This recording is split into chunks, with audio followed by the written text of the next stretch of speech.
मेरे प्यारे बच्चों, आईसीसी काउंसिल में नेताजी का चश्मा भी साल 2 साल पहले आया था। इसीलिए उम्मीद है कि शायद कहीं आ जाए।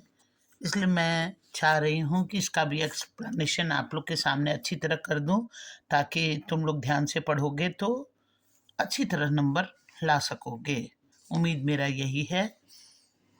हालदार साहब जो एक व्यक्ति हैं, वो हर 15वें दिन वो कंपनी में काम करते हैं और हर 15वें दिन अपने कंपनी के काम के एवज में, यानी कंपनी के काम के सिलसिले में एक कस्बे से गुजरते थे। और उस जहाँ से वो गुजरते थे, कस्बा इलाका को बोलते हैं कि उस इलाके से उनको गुजरना पड़ता था। और उस जिस इलाके से, जिस कस्बा से गुजरते थे, उसी इलाका का ये वर्णन है। और वो कस्बा जो था वो बहुत बड़ा नहीं था।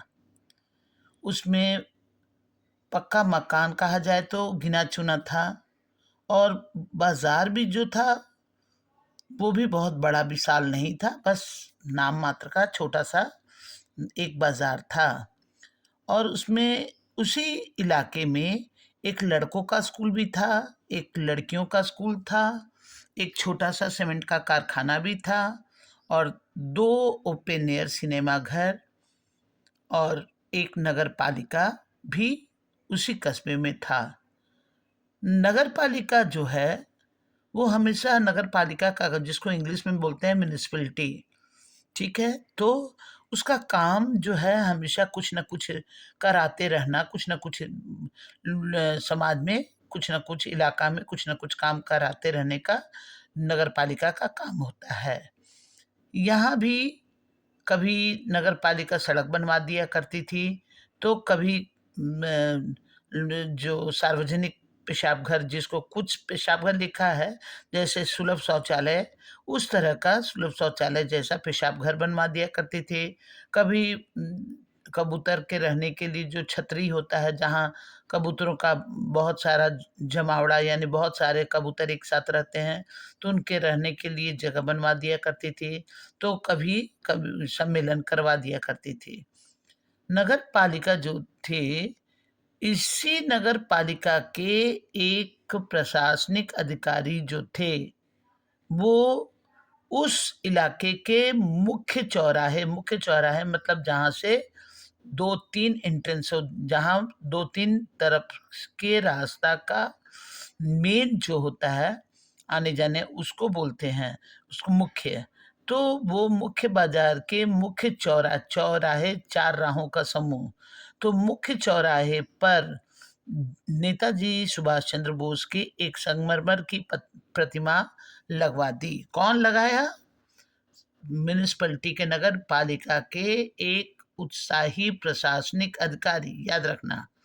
तो वो नगर पालिका के एक प्रशासनिक अधिकारी जो थे, वो उस कस्बे के मुख्य चौराहे, जहाँ 4 राहों का मिलन होता हो, उस सेंटर जगह में उनका, नेताजी का प्रतिमा को लगवा दिया गया। ये जो कहानी है उस प्रतिमा के बारे में है, जो एक छोटे से हिस्से, यानी उस नगर कस्बा, क्या छोटा सा कस्बा है, और उसमें उस प्रतिमा है, उस प्रतिमा के बारे में उसी का वर्णन किया गया है।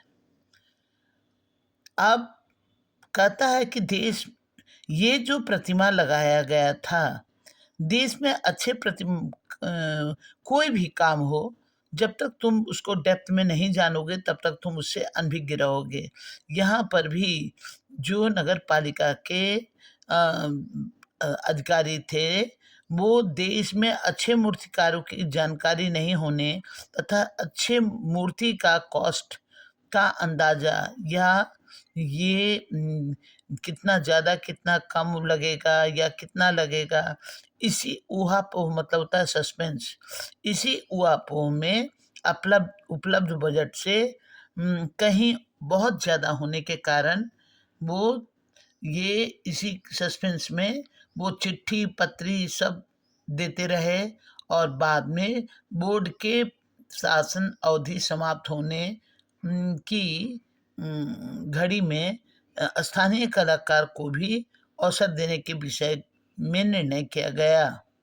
अंत में कस्बे के इलाके के हाई स्कूल, अंत में मतलब ये जो नेताजी की प्रतिमा, इसको ध्यान से सुनिएगा, नेताजी की जो प्रतिमा लगाने की बात हुई कि कहाँ लगाना है, चौराहे पर।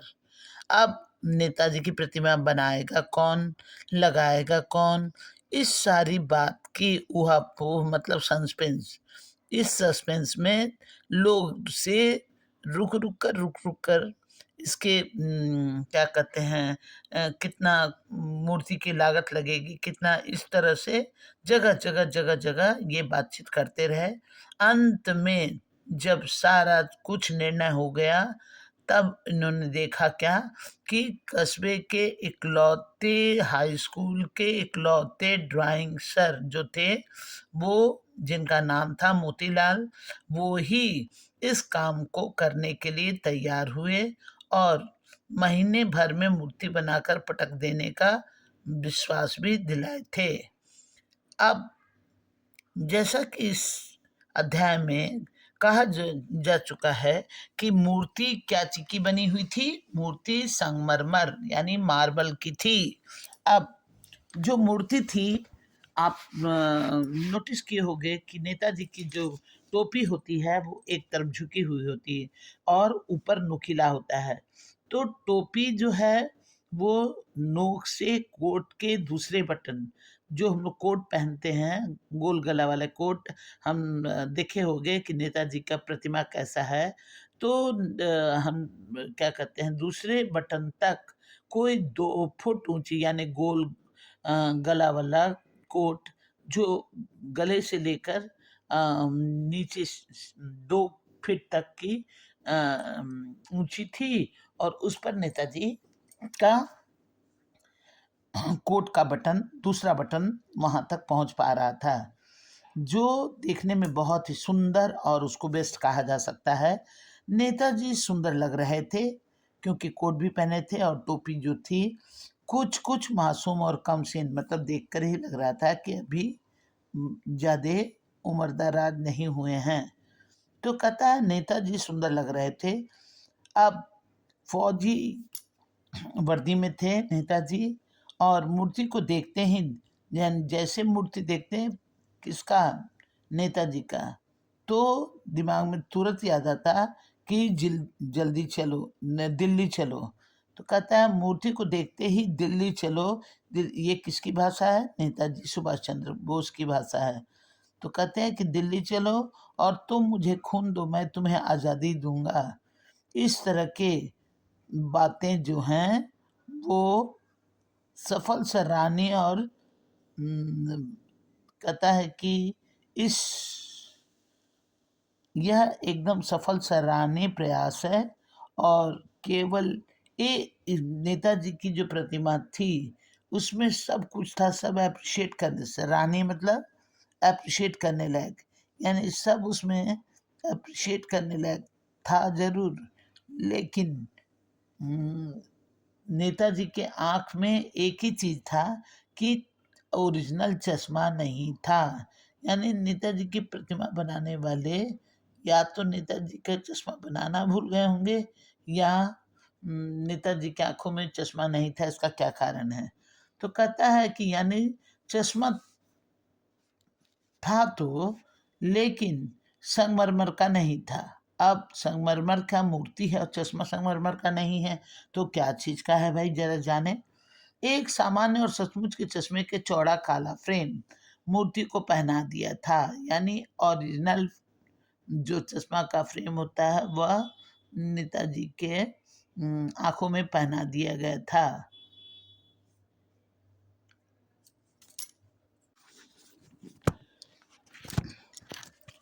नेताजी की जो मूर्ति थी उस मूर्ति में केवल एक ही चीज का कसर दिखाई दे रहा था, वो था कि नेताजी के आंखों पर चश्मा नहीं था। चश्मा था लेकिन संगमरमर का नहीं था, यानी मूर्ति संगमरमर का बना था, लेकिन जो बनाने वाला था हो सकता है शायद वो बनाना भूल गया। ये तो ये जो था चश्मा, ये सामान्य और सचमुच का चश्मा था जो काला फ्रेम वाला मूर्ति को पहना दिया गया था। हालदार साहब जो उस कस्बे से गुजरते थे, वो हालदार साहब जब पहली बार उस कस्बे से गुजरे और ठीक मूर्ति के सामने जो चौराहे पर मूर्ति लगी थी, उसी के सामने चौराहे पर एक पान का दुकान था, जहाँ वो रुके पान खाने के लिए।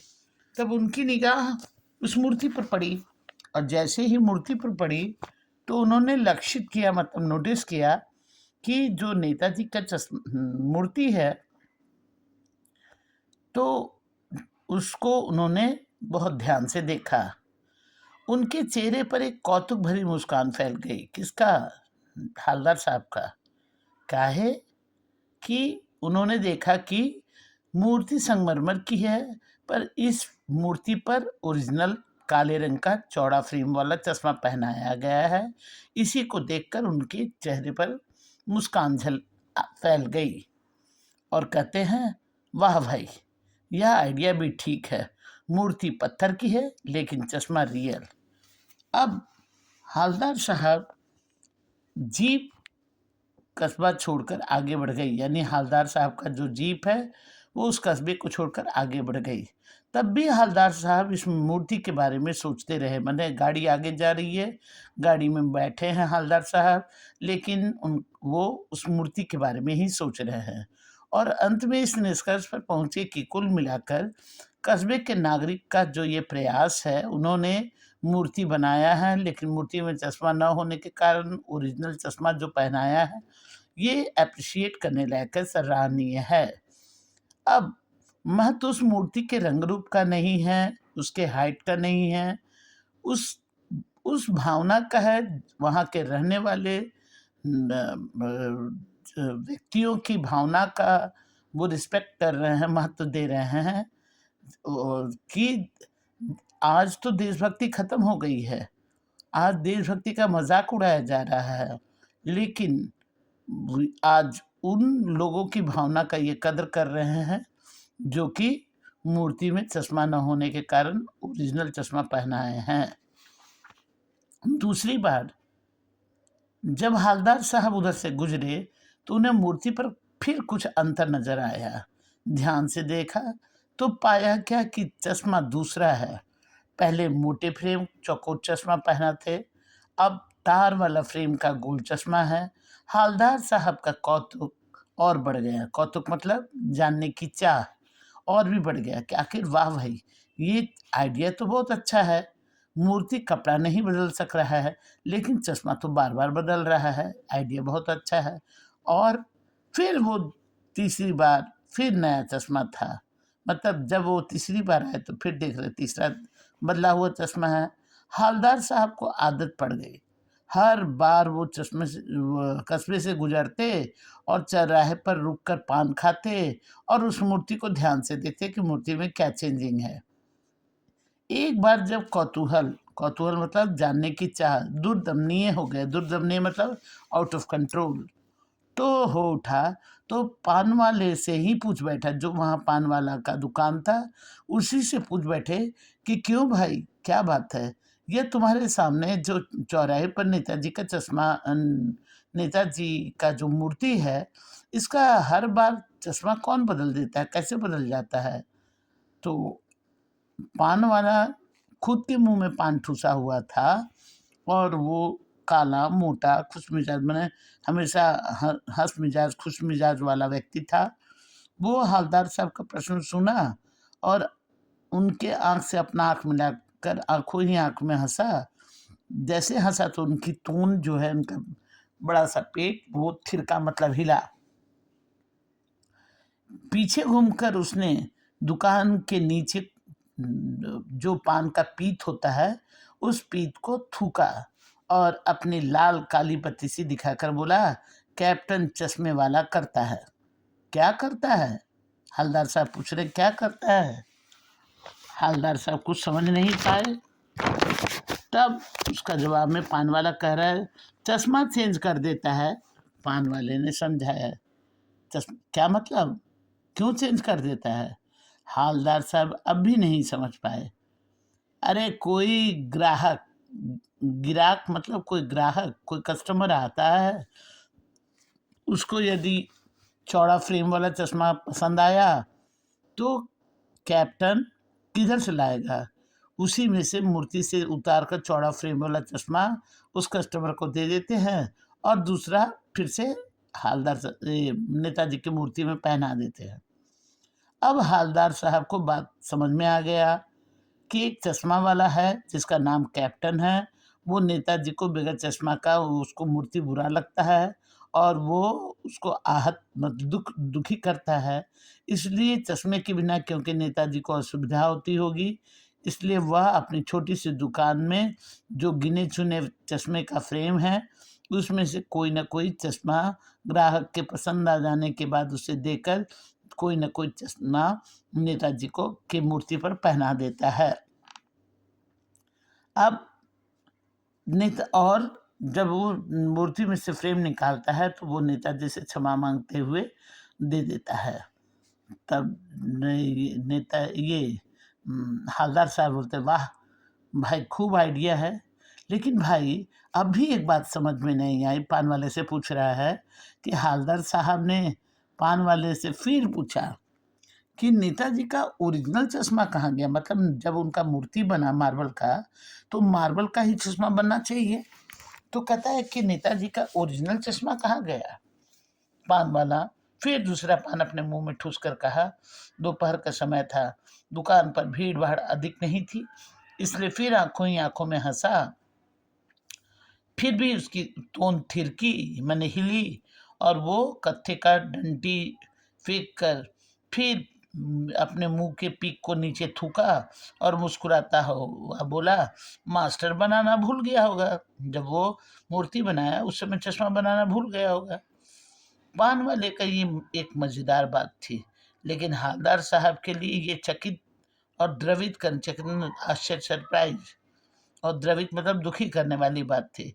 यानी वह ठीक ही सोच रहे थे कि मूर्ति के नीचे लिखा हुआ था कि मूर्तिकार मास्टर मोतीवाला, वो कस्बे के अध्यापक थे और बेचारे ने महीने भर के भीतर मूर्ति बनाकर दे देने का वादा किया था और बना भी ली होगी, लेकिन पत्थर का पारदर्शी पारदर्शी मतलब ट्रांसपेरेंट पारदर्शी चश्मा कैसे बनाया जाए? कांच वाला यह तय नहीं कर पाया होगा या कोशिश की होगी और असफल रहा होगा या बनाते बनाते कुछ और ज्यादा बारीक करने का कोशिश किया होगा, इस चक्कर में वो टूट गया होगा। पत्थर का चश्मा अलग से बनाकर फिट किया होगा या वह निकल गया होगा। इस तरह के तरह तरह की बातें जो है वो हालदार साहब के दिमाग में आ रही थी।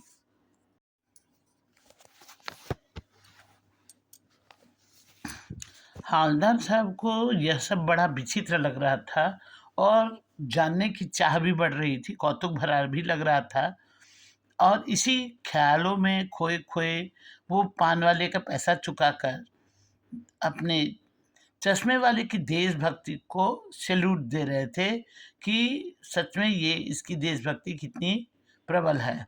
इस तरह से वो नतमस्तक होते हुए वो जीप की तरफ चले, फिर रुके, पीछे मुड़े, पान वाले के पास जाकर पूछा, अच्छा क्या कैप्टन चश्मे वाला नेताजी का साथी है या आज़ाद हिंद फौज का भूतपूर्व सिपाही? उनको जानने की इच्छा थी कि हो सकता है कैप्टन चश्मे वाला जो है वो हमारे नेताजी का दोस्त रहा होगा, मित्र रहा होगा या आज़ाद हिंद फौज जो जो है उसका कोई ना कोई सिपाही रहा होगा। तब उसके ए में जवाब दे रहा है पान वाला नेताजी को। पान वाला फिर नया पान खा रहा था, तब तक ये पहुंचे। पान वाला अपने मुंह में पान के बीड़े को घुसाते हुए और उसको जैसे ही हवलदार साहब पूछे, उसको रोककर उसने ध्यान से देखा और अपनी काली पीली बत्ती सी दिखाते हुए मुस्कुराकर बोला, नहीं साहब, वो लंगड़ा क्या जाएगा फौज में। वो पान वाला कैप्टन चश्मे वाले को लंगड़ा कहकर संबोधित करता है और हवलदार साहब को साहब बोलते हुए कि नहीं साहब, वो लंगड़ा क्या जाएगा फौज में, पागल है पागल, वो देखो वो आ रहा है। अब वो आ रहा कहा, जैसे फोटो वोटो उसका छपवा दो, ठीक है, यानी उसके किए हुए काम का मजाक उड़ाते हुए उन्होंने कहा पान वाले ने कि अब उसी से बात करो, ये उसके विषय में बताना नहीं चाह रहा है कि अब उसी से बात कर लो, फोटो वोटो छपवा दो उसका, ताकि उसकी देशभक्ति का मजाक उड़ाते हुए पान वाला ये बात कह रहा है। हवलदार साहब को पान वाले द्वारा एक देशभक्त का इस तरह से मजाक उड़ाना अच्छा नहीं लगा। मुड़कर देखा तो अवाक रह गए। एक बेहद बूढ़ा मरियल सा लंगड़ा आदमी, सिर पर गांधी टोपी और आंखों में काले चश्मा लगाए, एक हाथ में एक छोटी सी संदूक थी, मतलब एक स्कूल बॉक्स के समान छोटा सा बक्सा, और दूसरे हाथ में एक बांस पर टंगे, जैसे बेलून लेकर, कैसे बेलून वाला बांस पर तरह तरह के बेलून को लटकाया रहता है, उसी तरह से बांस पर टंगे हुए बहुत से चश्मे का फ्रेम जो है वो लटकाए हुए, एक गली से दूसरी गली घूमते हुए अभी अभी एक गली से निकल कर आया और एक बंद दुकान के सहारे अपना बांस टिका रहा था। उस बेचारे की दुकान भी नहीं है, ये बात हवलदार साहब के दिमाग में आया कि उस बेचारे की दुकान भी नहीं है, फिर ही लगाता है। हवलदार साहब चक्कर में पड़ गए, पूछना चाहते थे कि इसे कैप्टन क्यों कहते हैं, क्या यही इसका वास्तविक नाम है, लेकिन पान वाले तो साफ कर दिया कि अब उसी से बात करो, उसी से पूछो, फोटो वोटो छपवाओ। ये सोचकर जो हवलदार साहब हैं वो पान वाले से आगे इस विषय में बात करना उचित नहीं समझे, और अब वह इस एक तैयार नहीं। ड्राइवर भी बेचैन हो रहा था, काम भी था। हवलदार साहब जीप में बैठकर चले गए। अब लगातार 15 दिन के बाद, अब 2 साल के बाद लेखक आ रहे हैं हवलदार साहब। 2 साल तक, 2 साल के बाद नहीं, सॉरी, 2 साल तक, मतलब कंटिन्यूस 15 दिन 15 दिन 15 दिन, 2 साल तक हवलदार साहब अपने इस काम के सिलसिले में उस कस्बे से गुजरते रहे और नेताजी की मूर्ति पर बदलते हुए चश्मों को देखते रहे, कभी गोल, कभी चौकोर, कभी लाल, कभी काला, कभी धूप का चश्मा, कभी बड़े कांच वाला गोगो चश्मा, पर कोई ना कोई चश्मा हमेशा होता है। कभी नहीं ऐसा होता कि नेताजी की आंखें बिना चश्मा के खाली है, ऐसा कभी नहीं होता। उस धूल भरी यात्रा में हवलदार साहब को कौतुक और प्रफुल्लता के माने, वो रास्ते से उड़ती हुई धूल भी हवलदार साहब के मन में कौतुक जानने की इच्छा को प्रबल कर रही थी। अब फिर ऐसा हुआ कि मूर्ति के चेहरे पर एक प्रफुल्लता के कुछ क्षण हुआ। हवलदार साहब के मन में जानने की चाह और खुशी हुआ। फिर एक बार ऐसा हुआ कि मूर्ति के चेहरे पर कोई भी कैसा भी चश्मा नहीं था। इससे पहले ऐसा कभी नहीं हुआ था कि उनकी आंखों पर चश्मा नहीं हुआ, लेकिन जब लेखक वहां से गुजरे देखते हैं कि मूर्ति के चेहरे पर कोई भी चश्मा नहीं है, तब लेखक हवलदार साहब बहुत व्यग्र हो गए। उस दिन पान वाले का दुकान भी बंद था और चौराहे की अधिकांश दुकान जो थी बंद थी, इसलिए इसलिए दुकान बंद होने के कारण पान वाले की दुकान भी बंद थी, इसलिए हवलदार साहब जान न पाए। अगली बार भी मूर्ति के आंखों पर चश्मा नहीं था। हवलदार साहब ने पान खाया और धीरे से पान वाले से पूछा, क्यों भाई, क्या बात है? आज तुम्हारे इतने दिन से, तो 2 साल से आ रहे हैं, हमेशा नेताजी के आंख पे हमेशा कोई ना कोई चश्मा होता था, पर इस बार तुम्हारे नेताजी के आंखों पर चश्मा नहीं है। तब पान वाला उदास हो गया। उसने पीछे मुड़कर मुंह के पान नीचे थूका और सिर झुकाकर अपनी धोती के आखिरी खोर से आखिरी हिस्से से अपनी आंखों को पूछता हुआ कहा कि साहब, कैप्टन मर गया। और कुछ नहीं पाए हवलदार साहब, चुपचाप वहीं खड़े रहे और पान के पैसे चुकाकर जीप में बैठकर वहाँ से चल दिए।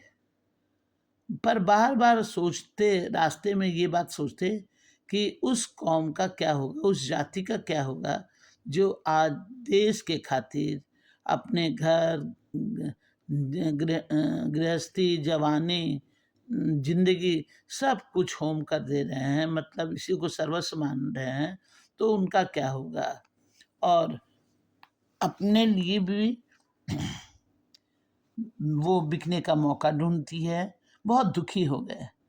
फिर 15 दिन के बाद उसी कस्बे से लेखक यानी हलदार साहब को गुज़रना था, और गुज़रने से पहले ही उनको याद आया कि जैसे सुभाष चंद्र की प्रतिमा तो जो वहाँ स्थापित है, उसमें आँखों पर चश्मा नहीं होगा। ये सोच कर के जो है, क्योंकि मास्टर बनाना भूल गया है और कैप्टन भी मर गया है। ये सोच करके वो पहले ही ड्राइवर को बोल दिए कि वहाँ हम रुकेंगे नहीं, पान कहीं और खा लेंगे और मूर्ति देखेंगे भी नहीं, तुम सीधे निकल चलना। ड्राइवर से ये बात पहले उन्होंने कह दिया कि चौराहे पर रुकना नहीं है, आज बहुत काम है, पान कहीं आगे खा लेंगे।